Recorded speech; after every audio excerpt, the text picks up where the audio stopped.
Bienvenue, chers fidèles de l'émission Majuscule Propos. Toujours et encore un plaisir d'être avec vous. Aujourd'hui, mai 1963, mai 2023, 60 ans viennent de s'écouler depuis la création de l'Organisation de l'Unité africaine, devenue aujourd'hui Union africaine.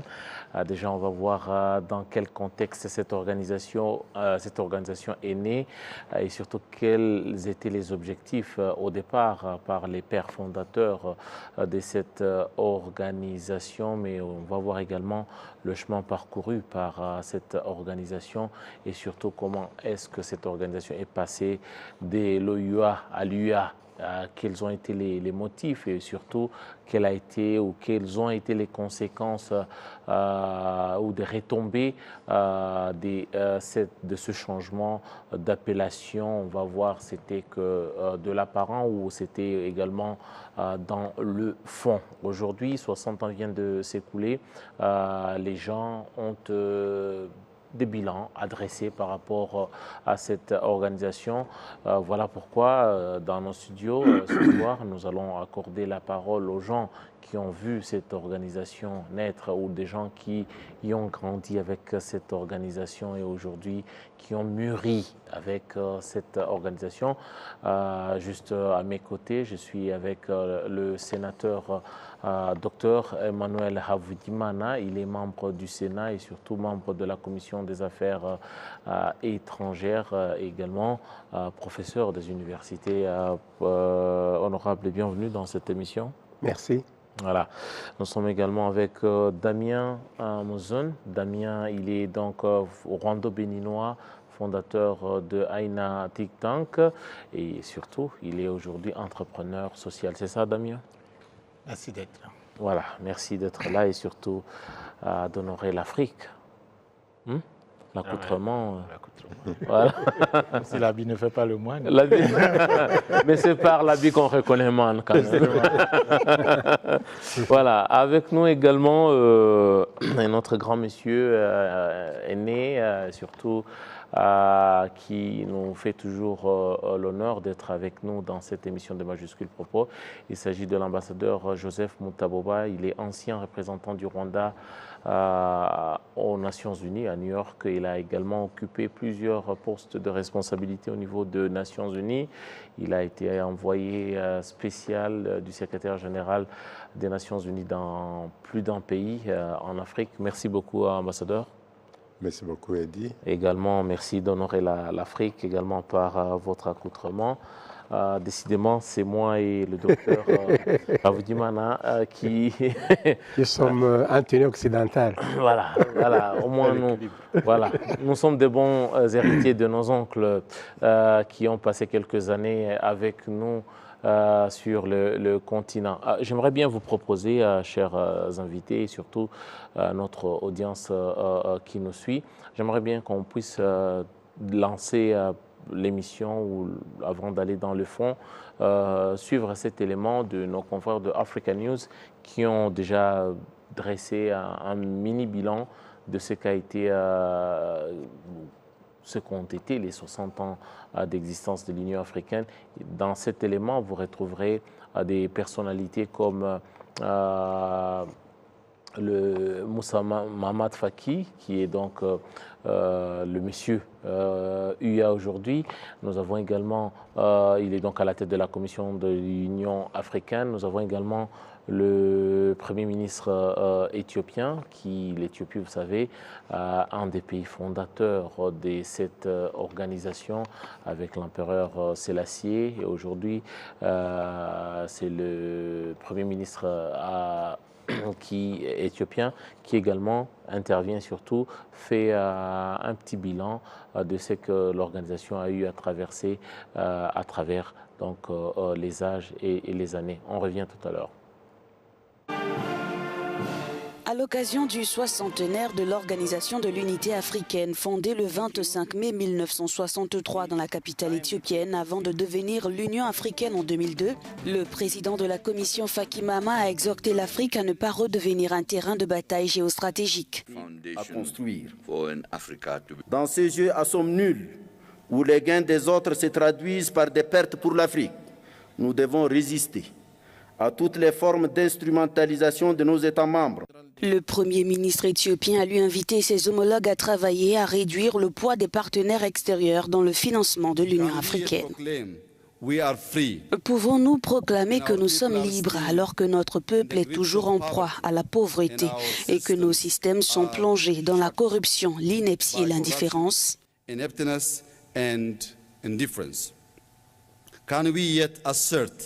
Pouvons-nous encore affirmer notre indépendance alors que nous cherchons au-delà de nos frontières continentales à nous délivrer des défis auxquels nous sommes confrontés?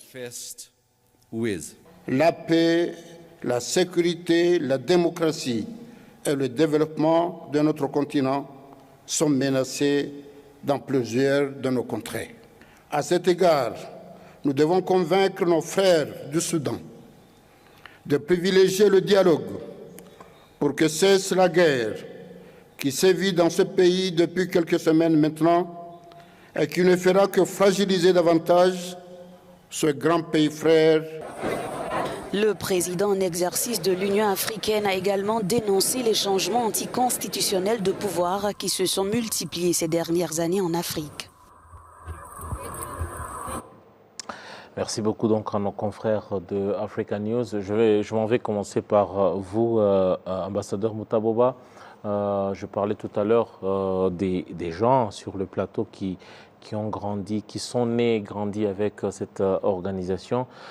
Aujourd'hui, c'est déjà, il faut rappeler peut-être aux jeunes générations dans quel contexte déjà cette organisation est née, parce que lorsqu'on parle de le chiffre 60, ça fait toujours, comme le disait Amadou Kourma, le soleil des indépendances. C'est juste au lendemain des indépendances où la majeure partie du continent africain, en tout cas, recevait, d'autres aspiraient à l'indépendance.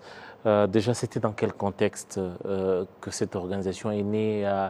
Quel besoin y avait-il pour avoir une organisation telle que celle-là pour des pays qui venaient à peine de se libérer? Merci Eddy. En 63, moi j'avais 16 ans, je crois. J'étais à l'école secondaire. À l'école secondaire à Sombara, au groupe scolaire d'Astrida, aujourd'hui connu comme Butare, dans le sud du Rwanda. Au sud du Rwanda. Mais tout jeune que j'étais, il y avait quand même une prise de conscience de certaines nouvelles qui se passaient dans le monde. Pas beaucoup, parce que là, le genre d'informations que nous avions était beaucoup plus tôt filtré. Filtré par qui? Filtré par le maître. Oh, d'accord. Moi, je connais plus la géographie et l'histoire de l'Europe, plus que je connais. De l'Afrique ou du Rwanda, voilà. Bon, maintenant, bien sûr que je n'ai pas d'excuse. Ce qui est malheureusement le cas pour la plupart des Africains. Malheureusement. Même aujourd'hui? Mais aujourd'hui, ça change un peu. Ça change. Il y a une certaine tendance à changer. Oui. Mais à ce moment-là, en 1963, quand les leaders africains ont créé le UA, l'Organisation de l'Unité africaine, ici, je crois que nous allons utiliser beaucoup plus de sigles que de mots, parce qu'il y en a tellement beaucoup et nombreux. Si on commence à raconter toutes les appellations, c'est trop long. Ouais. Mais le contexte qu'il y avait à ce moment-là, c'est que, je me rappelle encore, c'est que tout jeune que j'étais, ou tout jeune que nous étions, probablement qu'Emmanuel était encore... J'étais en deuxième primaire. Deuxième primaire, voilà. Il y avait des divergences idéologiques à ce moment-là. Damien, t'en veux pas, on va y arriver. À ton année de naissance. Lui, il n'était pas encore. Je ne suis même pas. Il dit, on va arriver à sa génération, on va arriver. On va arriver à ça. Donc, il y avait des divergences idéologiques, politiques, entre les groupes. Ouais. Des groupes qui s'appelaient Casablanca Il y avait le groupe de Casablanca, Et il y avait le groupe de Monrovia, Monrovia, non? Et celui de Bandung en 1955. Donc ça, c'était... Mais j'étais encore né, bien sûr. Là, je me vante parce que lui n'était pas encore né. Mais il y avait aussi la guerre froide, la période de la guerre froide. Les grands se battaient entre eux. La lutte, et puis les grands se battaient entre eux. Mais il y avait aussi la lutte qui continuait pour la libération des territoires encore sous domination coloniale. Sous colonisation.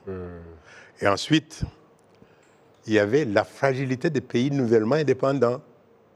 Parce que là... 63. Donc il y avait des pays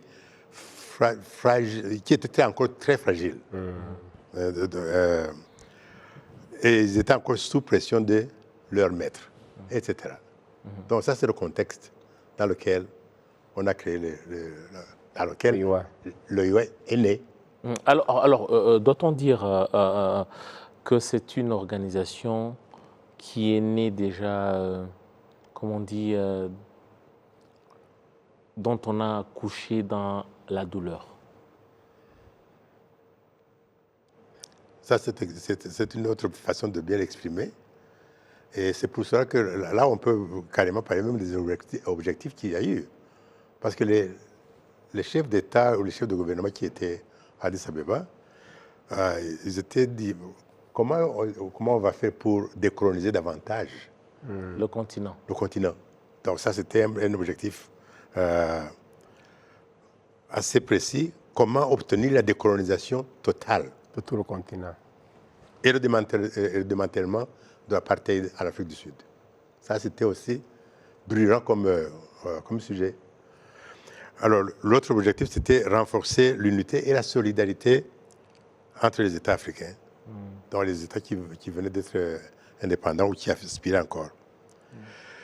Et il fallait intensifier la coopération aussi sur tous les plans en vue du développement intégral. Donc, vous voyez que le développement dont on parle aujourd'hui, le développement dont on parlait pour l'Afrique 2063, c'était déjà conçu à ce moment-là. Voilà, l'agenda 2063 qui aujourd'hui est quasiment une bible pour l'UA ou l'Union africaine. Sénateur Avdimana, on parle tout à l'heure, l'ambassadeur a évoqué deux groupes qui, déjà au début, étaient deux blocs, Monrovia, Casablanca. Pour vous dire vrai, il y a déjà une dissension idéologique dès le départ. Est-ce que tout ça, naître dans un tel contexte, on ne pouvait pas dire que c'était déjà des signes avant-coureurs, déjà des dissensions ou des divergences dès le départ, sans un objectif commun? Exactement, c'est un problème parce que l'OIA est né dans un contexte de guerre froide, comme le disait l'ambassadeur. Il y avait des pays qui avaient une sympathie communiste et d'autres qui gardaient encore des liens étroits avec le monde, le bloc occidental. Donc là, il y a le groupe de Monrovia. Le groupe de Monrovia, c'était le groupe qui était attaché aux valeurs occidentales. Et le groupe de Casablanca, c'est le groupe qui était ouvert aux idées socialistes et communistes, ayant des relations ou favorisant la possibilité d'entretenir des relations avec la Chine et l'ex-Union soviétique.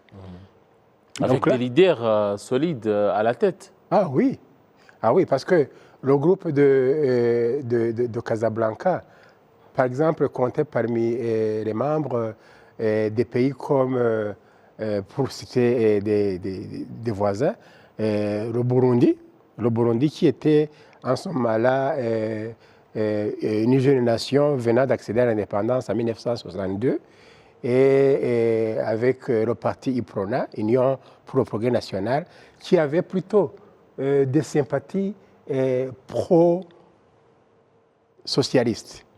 Donc, prenant les valeurs de partage, d'unité, par opposition aux partis qui étaient encore rattachés à la Belgique, qui avaient l'opinion sur lui, qui était soutenu par la Belgique. Il y a eu toujours, vous le savez, dans tous les pays en lutte pour l'indépendance, des partis qui étaient pro-colonisateurs et d'autres qui étaient contre. Donc là, il y avait du côté de Monrovia des pays ayant une relation étroite, et une amitié très, très longue avec l'Occident. Monrovia lui-même, vous voyez, c'était au Libéria. Le Libéria, son histoire se rattache aux États-Unis d'Amérique, créée par des affranchis. Les affranchis, oui. Affranchis, qui se reconnaissaient dans cette identité occidentale. Et avec eux, il y avait certains partis politiques comme dans les pays voisins, au Congo-Brazzaville, au Congo-Léopoldville à l'époque, des pays, des leaders qui étaient avec eux. Donc là, c'est le malheur qu'a connu l'Afrique, naître dans un contexte de division entre les membres. Et derrière se trouvaient ces grandes puissances qui ne voulaient pas d'une Afrique unie. Oui, nous avons deux blocs, deux leaders. Nous avons d'un côté, on parle du groupe de Casablanca avec Kwame Nkrumah, le président ghanéen, un grand nom de notre continent. De l'autre côté, on avait le président libérien, donc pour William ce qui est Toorbel. le groupe de Monrovia, donc déjà qui est le Libéria, avec le président William Tubman. Il a fallu qu'un homme, un monsieur, d'un autre extrême du continent, l'empereur Sélassié, éthiopien, puisse ramener ces gens malgré leurs divergences. Ambassadeur Mutaboba, qu'est-ce qui rendait ou qu'est-ce qui a rendu l'empereur Sélassié aussi fédérateur, que tout le monde puisse se ranger derrière lui pour former un groupe comme, déjà, former cette organisation et que tout le monde puisse se rallier à sa parole? L'empereur Haïlé Sélassié avait une conviction que l'Afrique a été trop divisée. Et que maintenant, avec le nouvel esprit d'indépendance, c'était le moment où il fallait renforcer la souveraineté et l'indépendance de ces États africains. Ça, c'était une conviction personnelle et il a pu vendre ça aux autres chefs d'État. Ça, c'était le principal. Alors, Damien, c'est vrai qu'il s'agit d'une autre époque, mais vous faites de la recherche, vous... comme on dit, lorsqu'on ne sait pas d'où on vient, on ne sait pas non plus où on va. Aujourd'hui, vous êtes de la jeune génération, vous vous projetez vers l'avenir, mais vous voulez savoir également d'où vient le continent et surtout son passé, aussi douloureux soit-il. Damien, est-ce que déjà nous sommes au lendemain des indépendances pour la majeure partie des pays africains? Déjà, lorsque vous lisez, par exemple, dans la charte ou traité constitutif de l'OUA, il y a des principes sacro-saints. Par exemple, quand on parle du principe de non-ingérence, lorsqu'on parle de combattre le colonialisme, déjà, tout à l'heure, le sénateur Ravodiman a parlé des nations fragiles au lendemain de l'indépendance, mais déjà dont les principes de l'Union est de combattre le colonialisme. C'est-à-dire que, est-ce que ce n'était pas une guerre déclarée aux anciens maîtres dès le départ? Et déjà, quand Bon, la différence, d'abord, il faut clarifier entre mes aînés et moi, c'est qu'eux, ils ont vécu quelque chose et nous, on ne lise que dans les livres. On ne fait que faire de la recherche et comprendre un peu d'où est-ce que nous venons, comme vous venez de le mentionner. Mais quand moi, je fais mes analyses personnellement par rapport à ce qui s'est passé, qu'eux, ils auraient vécu, parce qu'ils sont témoins et encore avec nous, parce qu'on a cette chance de les avoir à nos côtés aujourd'hui, je me rends compte que quand vous prenez le côté des pays francophone comme anglophone. Le côté francophone, le premier des pays qui a pris l'indépendance, c'était la Guinée. Maintenant, le côté anglophone, avec le président Sékou Touré. C'est ça. Et c'était le Ghana de Kwame Nkrumah.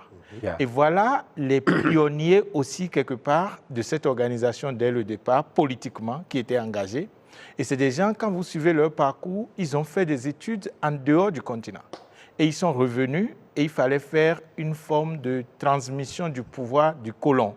Maintenant, quand le colon devait céder le pouvoir, en ce moment, il gouvernait le continent sous forme de blocs régionaux, comme ce que nous avons aujourd'hui, les organisations de l'Afrique de l'Ouest, de l'Afrique de l'Est et autres, qui ont même laissé place à ces monnaies aujourd'hui dont on parle dans les pays francophones, qui sont encore là, côté Afrique australe. Oui. Donc, du coup, la question majeure qui se pose ici, c'est qu'il faut dire que c'est des individus qui étaient éduqués et inspirés. Si on prend ça à l'image de l'Inde qui s'était bien décolonisée avant nous à travers la libération sans violence de Mahatma Gandhi, il faut dire que ces gens sont inspirés, mais le fait de se retrouver avec une masse qui ne pouvait pas convaincre a laissé que leurs sacrifices ont été plus ou moins voués à l'échec. Sinon, quand vous voyez ce qui a été établi et ce que nous continuons de réétablir aujourd'hui, ça laisse l'impression que cette organisation était inspirée par ces personnes qui parfois même n'ont pas les facilités que nous avions aujourd'hui. Nous, on peut créer des groupes WhatsApp aujourd'hui, on peut s'appeler sur le téléphone mobile, mais ils n'avaient pas ça. Et ils ont pu quand même, de façon louable, créer cette organisation et se retrouver à Addis Ababa. Ils n'ont pas été égocentrique, sinon on pouvait dire que cette organisation allait être au Ghana, au lieu d'être peut-être dans d'autres pays. Et quelqu'un comme Kwame Nkrumah, qui a pressenti que les pays du Nord, qui se réclamaient comme des Blancs, du Nord africain je veux dire, n'allaient pas accepter cette organisation, il est allé même jusqu'à se marier en Égypte. Et il a pris des risques. Quand vous lisez, il y a un certain Basil Davidson qui est un juif qui a écrit la biographie du président Kwame Nkrumah. Et vous vous rendez compte que lui n'est pas africain, c'est un juif qui était un investigateur ou un chargé des renseignements pour l'Israël, qui a suivi ce président. Quand vous lisez son livre, qui malheureusement n'est pas disponible pour la plupart des jeunes, mais vous vous rendez compte que le président Kwame Nkrumah a fait déjà des compromis à un niveau aussi stratégique que normalement, si cet envol que l'organisation avait pris, si cela devait pouvoir se soutenir par les autres, et les uns et les autres ne voulaient pas s'accrocher à leur petit pays, leur petit pouvoir, leur petite nation, les micronations, alors cette organisation, on aurait pu finir avec cette question d'intégration dès même le départ de l'organisation. Donc malheureusement, ce n'a pas été le cas et au jour d'aujourd'hui, nous continuons de réclamer les mêmes choses que ces principes que ces chartes ont programmés. Aujourd'hui, on nous parle de l'agenda 2063. Quand ça a été lancé ici au Rwanda, je faisais partie des jeunes qui étaient sur le panel qui disaient « mais moi, je m'étonne, en 2063, où seront les présidents Mugabe, paix à son âme maintenant, pour qu'on leur demande le compte en 2063. » Alors que les choses, les bases politiques que l'organisation avait créées, par exemple l'intégration régionale, qui demandait simplement que les nations, les micro-nations à l'intérieur de l'Afrique se donnaient au moins la main, acceptaient la libre circulation des personnes et des biens, cela n'est même pas efficace et effectif. Et on est en train de projeter 2063 pour faire un passeport africain. Et je faisais le parallélisme entre l'Union européenne, qui n'a pas dû se doter d'un passeport Union européenne, mais chaque pays, la France, la Belgique, tous ces pays ont leur passeport, mais vous circulez librement entre ces gens qui nous ont colonisés, qui ont même beaucoup à se battre. Et nous, on est encore là à la traîne. Et donc, je pense que sur ce plan, à mon avis, à mon humble avis, je pense que le combat a été bien amorcé parce que les leaders sont inspirés, mais ils n'ont pas été accompagnés par leurs collègues, leurs pairs ainsi que cette population qui n'ont pas pu drainer parce qu'il n'y avait pas suffisamment peut-être de conditions réunies pour qu'ils puissent nous sortir du gouffre. Ambassadeur Motawa, je reviens à vous tout à l'heure. Nous avons parlé, vous avez évoqué la fragilité des pays qui sortaient de l'indépendance.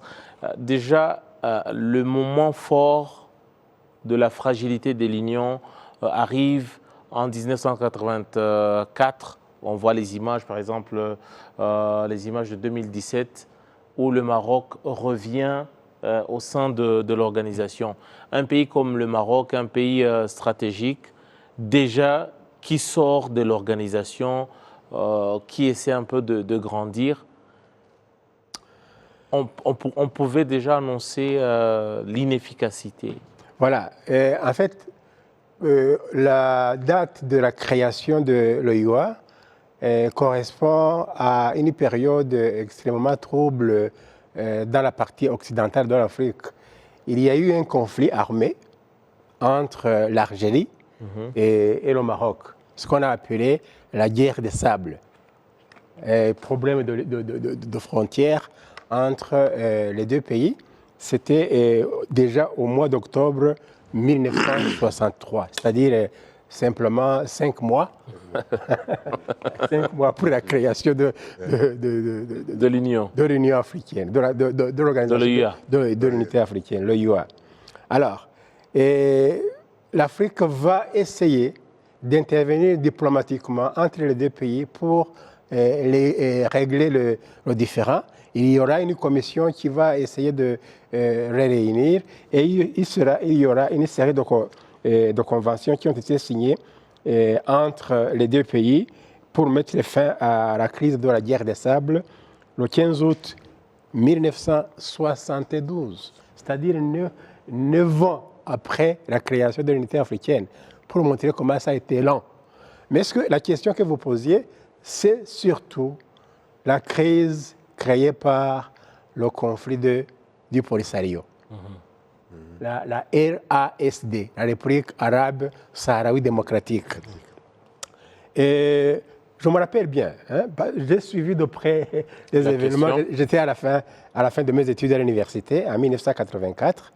L'année où le Maroc quitte le navire. Oui, c'est ça. Quand le Maroc quitte quitte l'organisation parce qu'il y a des pays au sein de l'OIOA qui soutiennent la RASD, le Polisario.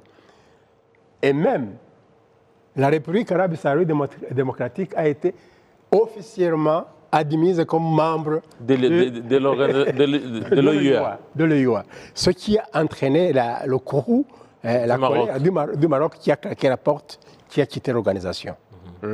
Et qui reviendra Le Maroc a estimé que c'était une trahison de la part de ses pairs. C'est ça, parce qu'on admet un pays comme un État souverain, alors que le Maroc considère comme une province du Maroc. Donc pour le Maroc, c'était la violation de ce principe d'intégrité territoriale qui venait d'être violé. Le principe dont on parle ici, c'est un principe qu'on appelle l'intangibilité des frontières héritées de la colonisation. C'est-à-dire le respect des frontières à l'accession à l'indépendance. Mais pour le cas du Maroc et de la RASD, c'est discutable. Parce que sur certaines cartes dans l'histoire, la RASD, donc le sud du Maroc, a été colonisé par les Espagnols et le nord par les Français. Nous avons des cartes où vous avez le Rio Muni, le Rio de Oro. Ce sont des appellations que... Je me rappelle quand j'étais encore à l'école primaire, on avait ça. Donc, l'Espagne a quitté, mais sans accorder l'indépendance à la population locale. Et le Maroc a profité de ce vide pour... mais encore là, si je reviens à l'Algérie et au Maroc, l'Algérie soutenait le Polisario avec de nombreux réfugiés. Et le problème subsiste encore. Le problème à nos jours. Oui, dans les camps de réfugiés, de ce qu'on appelle la Tindouf, les camps de Tindouf en Algérie. Mais en Kinyarwanda, vous savez qu'on a un proverbe qui dit c'est-à-dire plus la guerre dure, et même les plus braves, les braves finissent par céder. Donc là, le mouvement a perdu le souffle. Moi, je vois que le Maroc actuellement a réuni les deux et le conflit semble complètement terminé, même si on ne sait pas. L'histoire nous dira ce qui arrivera dans la... Oui, ambassadeur Moutaboba, le cas du Maroc, raison pour laquelle on a évoqué, c'est quand même un épisode, ou en tout cas c'est une période très très importante parce que si l'organisation n'a pas su gérer une telle question et qu'un membre puisse quitter le navire pour presque 30 ans, on a vu le Maroc ne revenir qu'en 2017 avec le concours du président Paul Kagame qui a vraiment pesé de son poids et de sa diplomatie pour ramener, parce que c'est déjà à l'époque où le Rwanda, où le président Kagame était président de l'exercice de l'Union africaine, c'était quand même une perte pour le continent, perdre aussi un membre aussi stratégique pour le continent. Alors, est-ce que déjà on ne peut pas dire, là c'est un des cas parce qu'après on a eu des conflits qui se sont poursuivis sur le continent africain, en Afrique de l'Ouest, puis après le début des années 90, il y a le génocide au Rwanda, tout ça. L'inefficacité de l'organisation nous a amené presque, je peux dire, devant les précipices, dans le gouffre. On allait tout droit. Et voilà qu'en 2002, l'organisation décide de changer de nom, d'appellation et des objectifs. Est-ce que depuis lors, depuis 2002, n'avons-nous pas déshabillé Saint-Paul pour habiller Saint-Pierre? N'avons-nous pas juste changé de nom et on est resté les mêmes? Oui, merci. Ben, je sais, toutes ces guerres de mots ou d'influence, c'était dû aux deux concepts. La souveraineté nationale qu'il fallait renforcer et l'indépendance des États. Parce que tous les deux, c'était des choses, des concepts qui n'existaient pas. Donc on devait se battre pour avoir l'indépendance et consolider la souveraineté de chaque État, de chaque pays.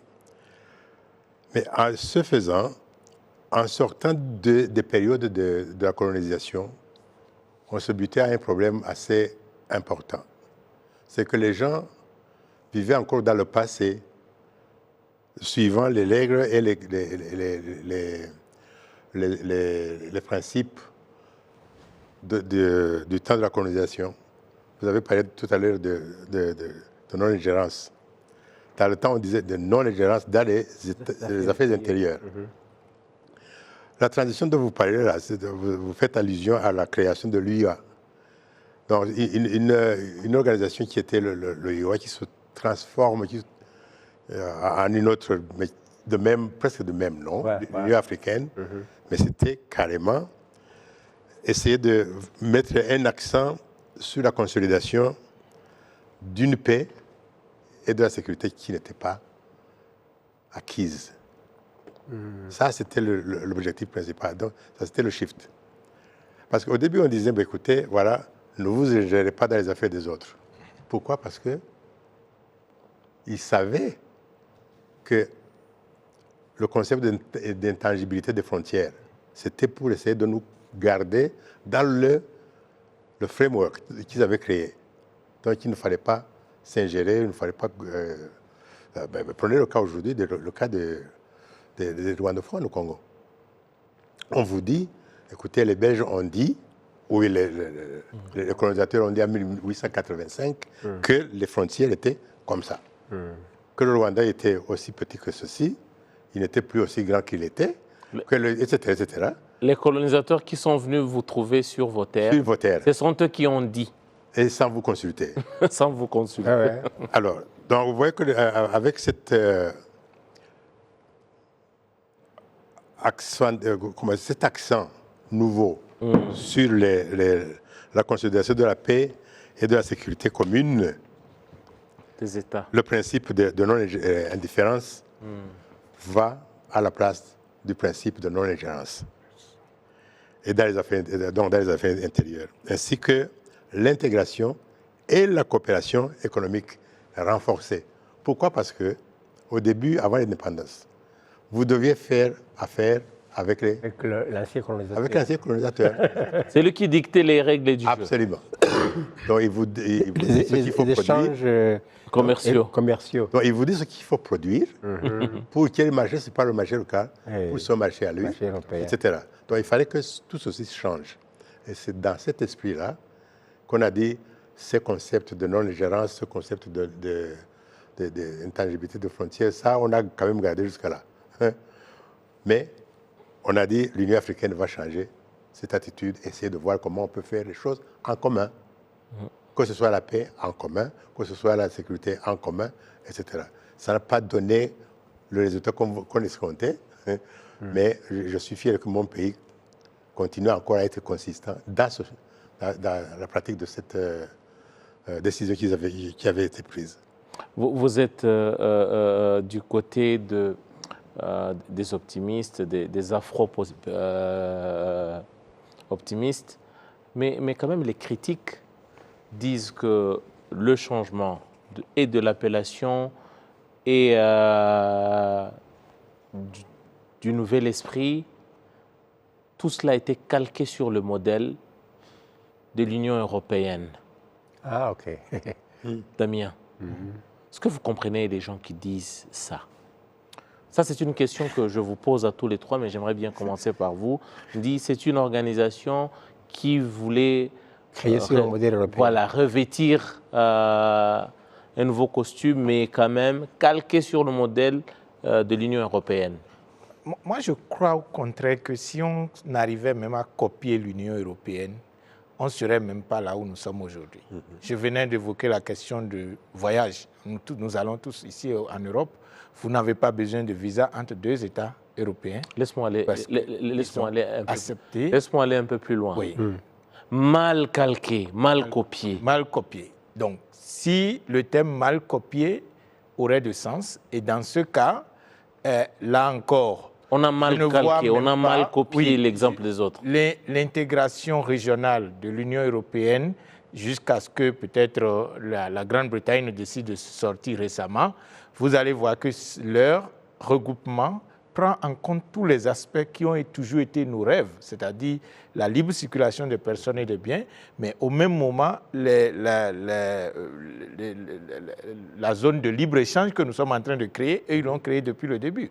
Ouais. Et donc, parce qu'ils se sont vus affaiblis vis-à-vis des grandes puissances comme les États-Unis aussi qui se développaient là-bas, la Chine et d'autres forces, ils ont compris qu'il fallait s'unir. Et malgré leur divergence, parce qu'on n'est pas aussi divisé peut-être en termes d'idéologie que ces Européens, mais parce que nous, on a accepté peut-être mettre notre ego en écrivant des choses sur les papiers, mais ne voyant pas ce qui nous intéresse, ce qui est le plus important, on a laissé ça de côté et c'est là ce qui a laissé place à ce que ceux qui disent même qu'on copie l'Union européenne, si on allait pouvoir même copier même à 10% l'Union européenne, l'Union africaine se porterait mieux, n'aurait pas besoin de se faire financer aujourd'hui par l'Union européenne. Vous savez que le budget de fonctionnement de l'Union africaine, c'est l'Union européenne qui paye ça. Alors, qui paye pour l'Union européenne? Donc, déjà, cette question se pose.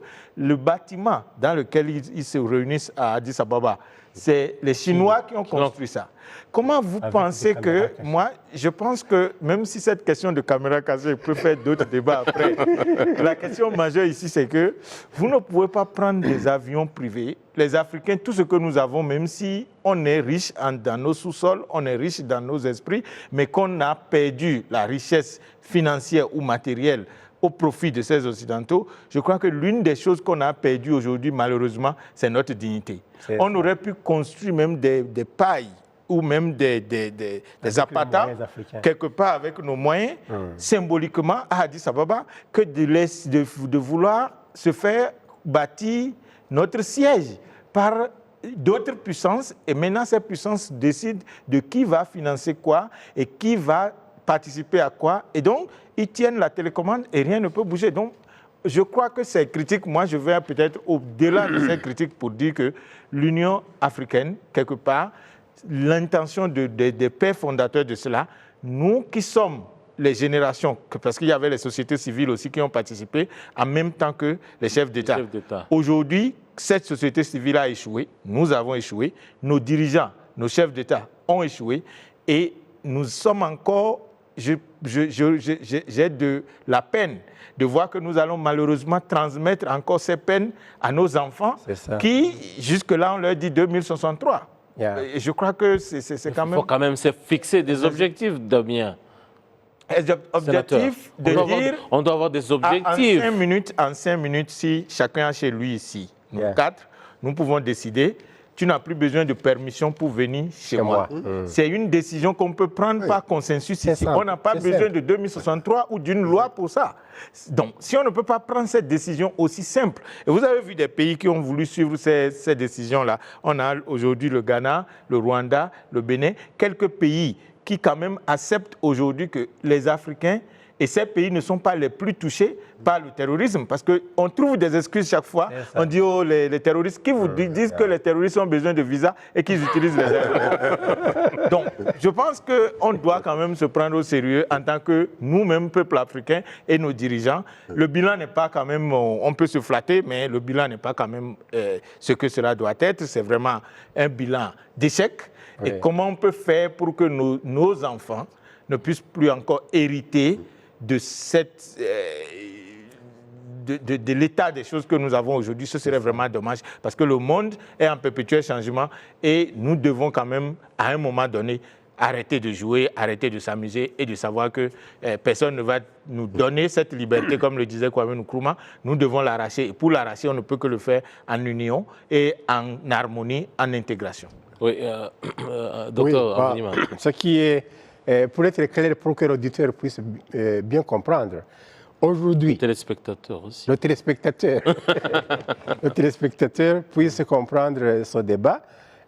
Aujourd'hui, l'Union africaine est financée à 58,2% par l'Union européenne, la Chine, les organisations internationales. Donc, il n'y a pas d'autonomie financière.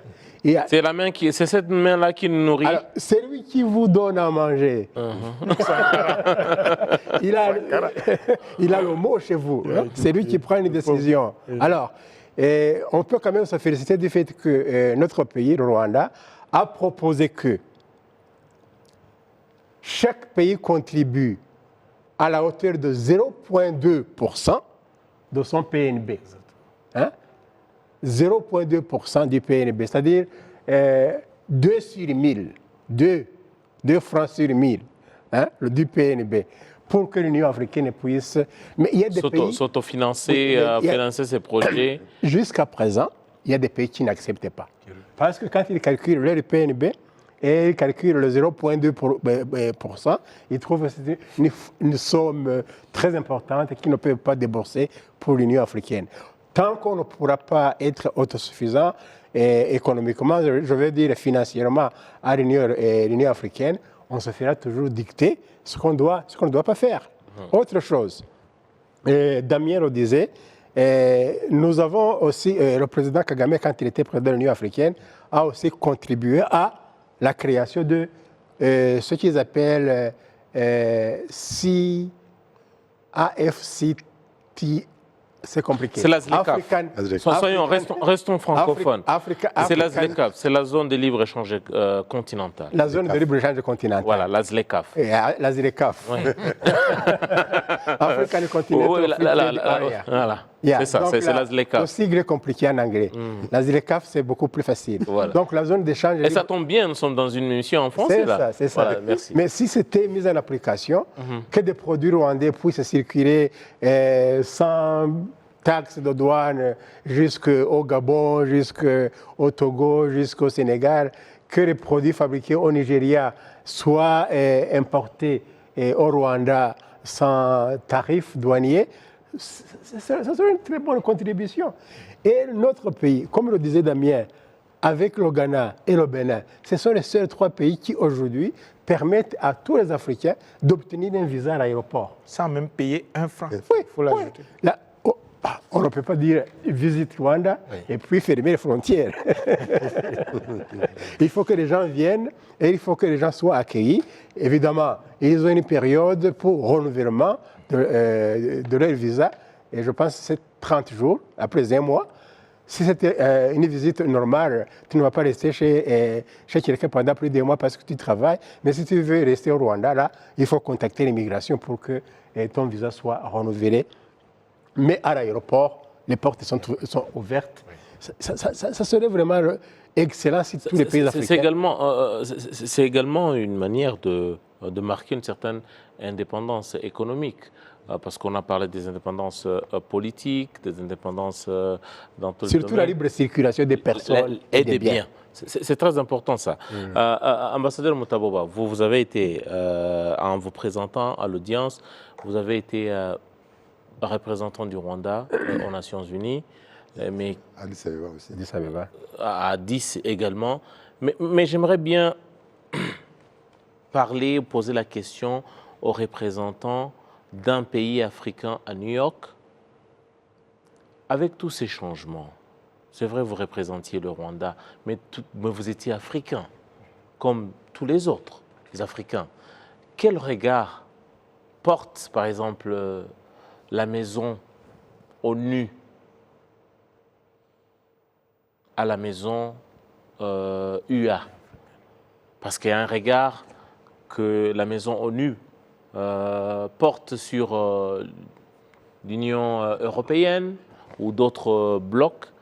Quel est le regard, vous, quand vous regardez les autres? C'est quoi? C'est quelle considération qu'on a devant ces gens? Je crois que la réponse est très simple. Partez de... Diplomatique? Oui, elle reste toujours diplomatique. Sinon, j'aurais trahi mon métier. Sa carrière. D'accord. La meilleure façon de répondre à cette question, c'est de voir, c'est de comparer. Vous avez les Nations Unies, organisation internationale, et vous avez l'OIA, ou l'UA, qui est une organisation continentale. Et vous prenez l'Union européenne aussi. C'est aussi continental. Alors, la différence que je vois, et qui est très importante jusqu'à maintenant, est que les gens ne voient pas... Vous n'avez jamais compris.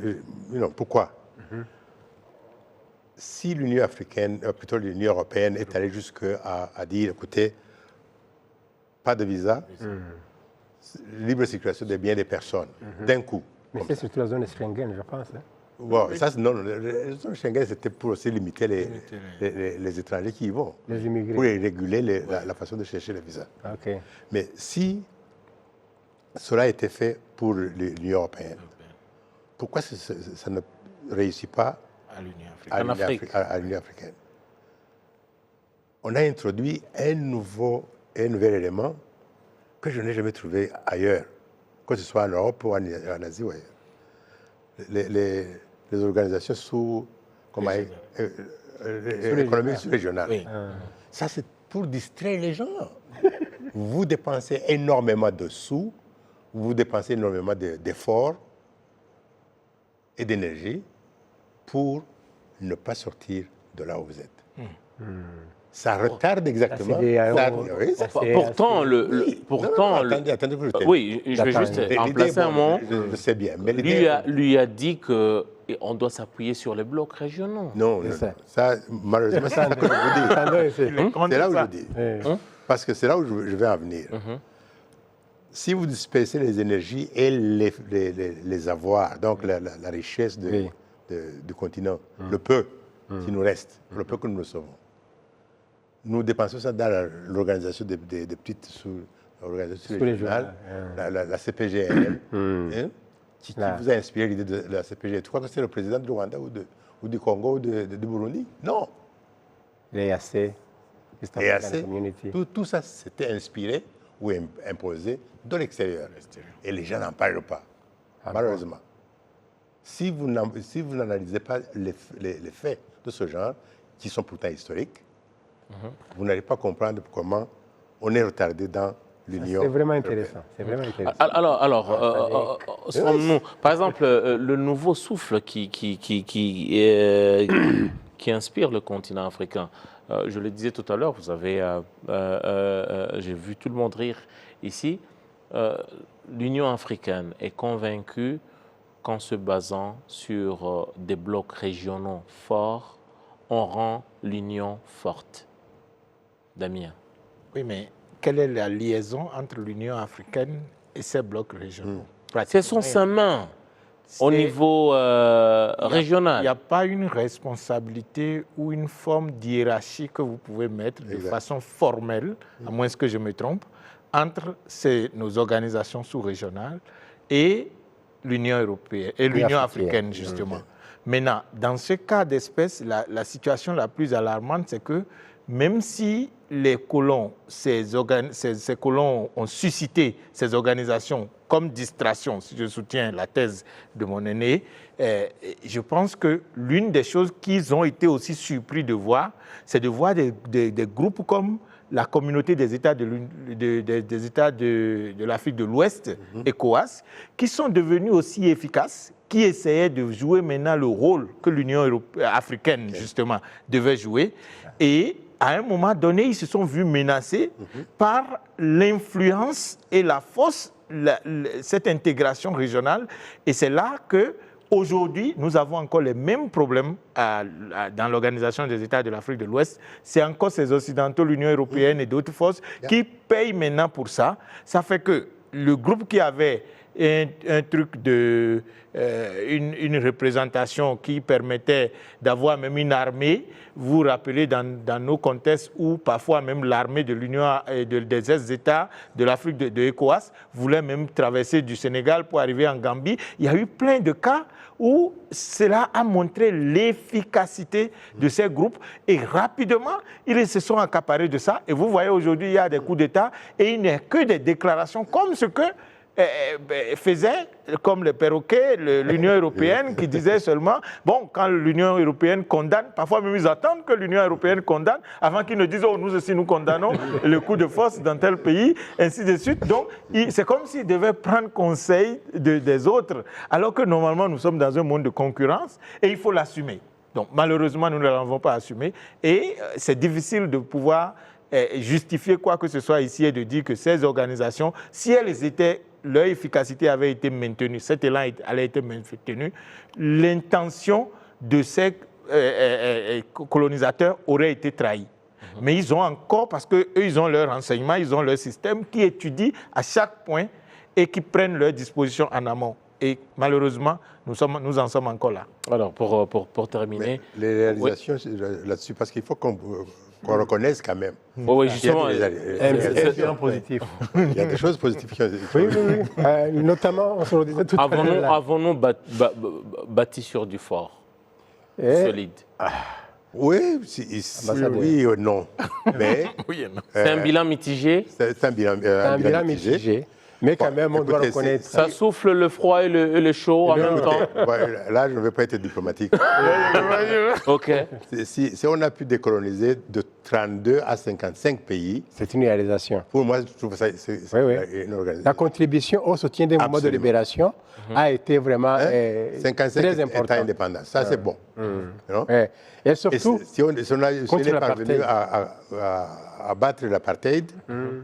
Ne me posez pas de questions sur l'Afrique du Sud aujourd'hui. Ils ont le problème d'électricité, etc. Ça, c'est un problème à eux. Mais l'apartheid, en tant que mal, c'est parti. Donc ça, c'est positif. Voilà. Il y en a beaucoup. Voilà. Nous sommes dans un contexte on parle de mondialisation, où le monde devient un village, où certains principes tombent, où les uns empruntent les principes des autres. Pour terminer, j'aimerais avoir votre parole. Ça sera quoi notre place demain? On parle de l'agenda 2063. Ça sera quoi notre place dans le monde? Moi, je pense que si les Africains ne parviennent pas à dépasser les clivages régionaux, politiques, l'Afrique ne pourra pas avancer. Il faut que les voisins puissent ouvrir les frontières. Il faut que les personnes, les biens puissent circuler librement entre eux. Il faut que les questions politiques soient soumises à un arbitrage politique. Il ne faut pas recourir au conflit armé. L'Afrique a connu beaucoup de conflits armés. L'OIA a eu du mal à gérer des problèmes comme la guerre d'Orogaden, par exemple, entre l'Éthiopie et la Somalie, entre la Somalie et le Kenya. Quand Mohamed Siad Barre voulait avoir une grande Somalie, incluant, tu vois, le drapeau somalien, c'est 5 branches. Oui. C'est 5 Somalies. La Somalie à Djibouti, en Éthiopie, au Kenya, au sud et au nord. Voilà. Alors, ces ambitions-là, l'Afrique, l'OIA n'a pas pu gérer ça. Le problème du Cabinda. C'est toujours un des problèmes sur la table. Damien, pour vous, c'est quoi la chose à faire dans un monde où toutes les configurations ont changé? Aujourd'hui, tout le monde vous dira que c'est le temps de l'Afrique, c'est le African Times et tout ce que nous récitons. L'Afrique que nous voulons, l'Afrique que nous voulons, ça c'est de l'intérieur, mais les autres, même les Occidentaux, tout le monde dit c'est le temps de l'Afrique. Sauf l'Afrique qui n'est pas prête. Et je crois que c'est ce qui nous fait peur, parce que chaque jour qu'on se réveille et qu'on voit autour de nous que cette gourmandise, qu'on continue de parler des coups d'État, qu'on continue de parler comme si on était encore au biberon et qu'on ne peut pas se prendre en charge, et les questions clés du continent ne peuvent pas être réglées en termes d'intégration, développement, éducation. On est encore comme si on a le potentiel et qu'on ne mise que sur le potentiel. Et aujourd'hui, quand vous voyez les pays asiatiques qui ont été aussi colonisés comme nous et qui se sont libérés, ce qu'ils produisent, qu'on soit obligé aujourd'hui de tendre la main au Qatar, de tendre la main à ces pays, je crois que parfois, il y a un peu de honte derrière ce qui se passe et nous devons prendre nos responsabilités parce qu'il n'est jamais trop tard pour bien faire. 10 secondes. Écoutez, l'aîné. On a eu tellement beaucoup de traités et de décisions, de conventions, et c'est de bonnes choses. Mais il est temps qu'on puisse mettre tout ceci en application. Parce qu'il y a un fond de misère des populations qu'on ne peut pas tolérer. On ne peut plus. Mais on le fait de façon intégrée. Avec tout le potentiel naturel, riche, agricole. Messieurs, merci à tous les trois pour vos analyses, et grand merci à toutes les équipes au niveau de la régie. Vous comprendrez qu'il y a tellement de choses à dire sur le continent africain. Nous reviendrons là-dessus avec force et détail, et on aura d'autres occasions de parler de l'Afrique, cette Afrique qui nous est chère, the Africa that we want, l'Afrique que nous voulons. Merci à tout le monde. L'émission C'est Majuscule Propos. J'aurai le plaisir de vous retrouver prochainement pour une nouvelle émission.